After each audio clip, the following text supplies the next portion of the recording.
Today in the United States, nearly 2/3 of the population is overweight. Almost 1 in 3 Americans is obese. And no one wants to be. Americans want to be thinner, and yet old and young Americans are getting fatter and fatter and fatter. We all think it's our own fault. It is not that simple. The food industry is also at fault. We're besieged. Wherever we go, we're encouraged to eat junk food.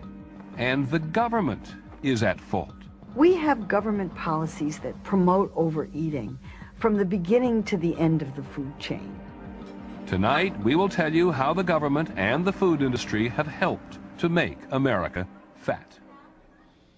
Now, we know that blaming the government because so many people are overweight, way overweight in many cases, will be rejected by those who say that personal health and well-being are a matter of personal responsibility. We were inclined to that point of view.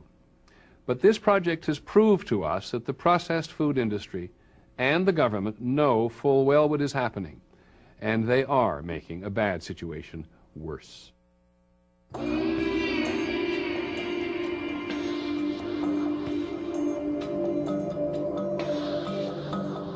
We went first to the farmlands of America where the food chain begins.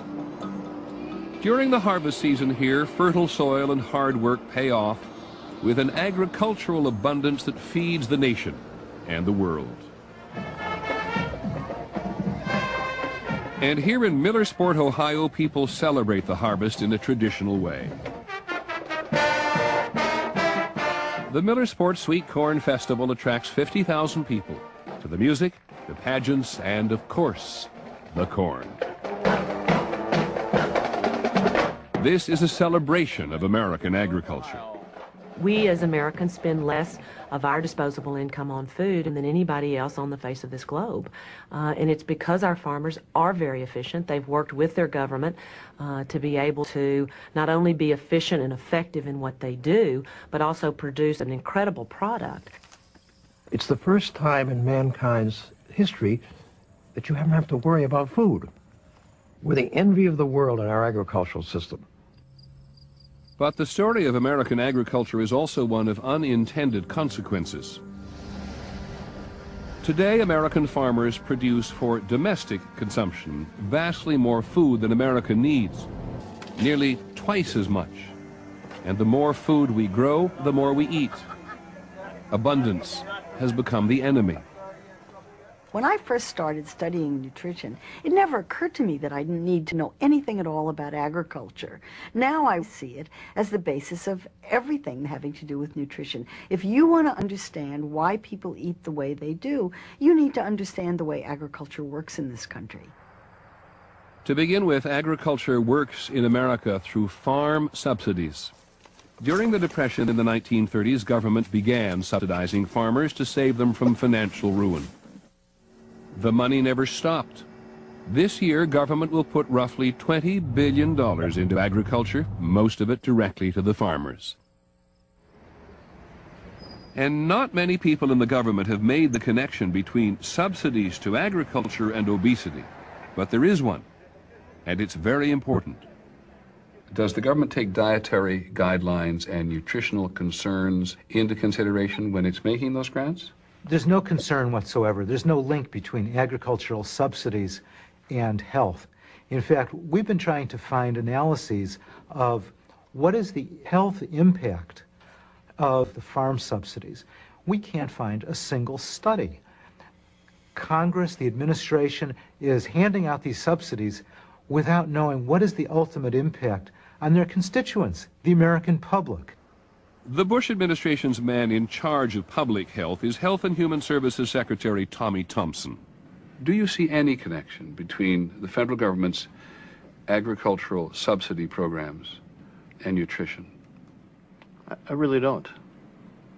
Because the subsidy programs are things that are done through Congress, much more so than trying to come up with an overall strategy as far as nutrition is concerned. Well, do you see a connection between the money which government gives to agriculture and nutrition? Do you see a connection?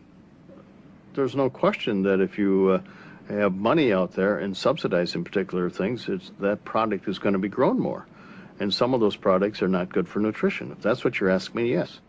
This is the food pyramid, the government's guide to good nutrition, what we should be eating.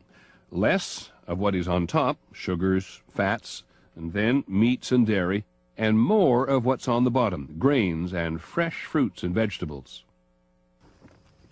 Of the total amount of money that supports American agriculture, how much of that money goes towards fruits and vegetables, both production and promotion?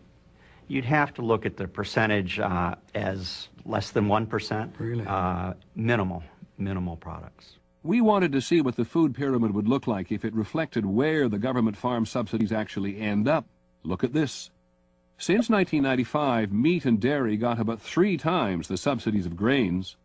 According to data from the Department of Agriculture and the Environmental Working Group, sugars, fats, the foods government says we should eat least got about 20 times more subsidies than fruits and vegetables. There's a disconnect between agricultural policy and health policy. That's probably the biggest problem that the federal government faces. We don't look at how agricultural policy can help improve public health. It's strictly about subsidies. And does government know this? Government knows it. I'm not sure government at the moment knows what to do about it. How do you undo government policy that has not been focused on health and nutrition, but has been focused on subsidizing farmers? The most heavily subsidized crop in America is corn. Farmers plant nearly 80 million acres of corn, and in the last 5 years, they got an average of $5.5 billion in federal subsidies every year. On your mark. Get set, eat!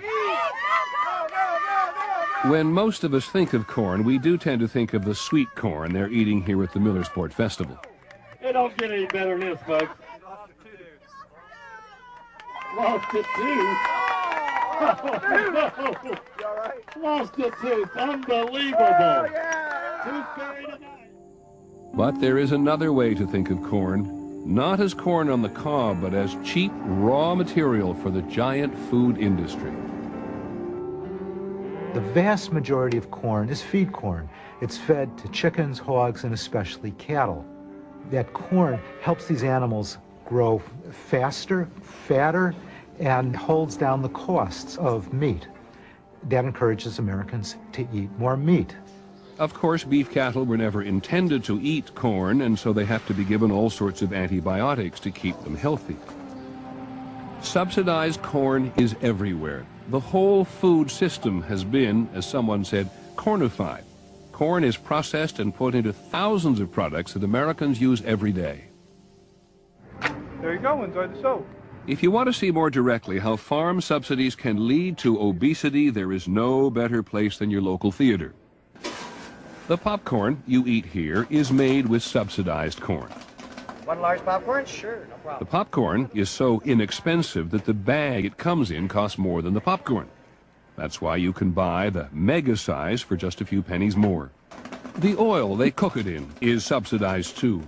And so is the oil they put on top. That is not usually butter, but subsidized vegetable oil. And there's corn in the soda, a corn-derived sweetener called high fructose corn syrup. Since the 1970s, its use has gone up more than 4,000%. Subsidized corn sweeteners, which have pretty much taken over from sugar, are in candy and pretzels and some hot dogs too. Is there something else I can get you tonight, like a hot dog or a nice warm pretzel? Here's something else to know about obesity. Americans consume nearly 3 times more corn in the form of corn sweeteners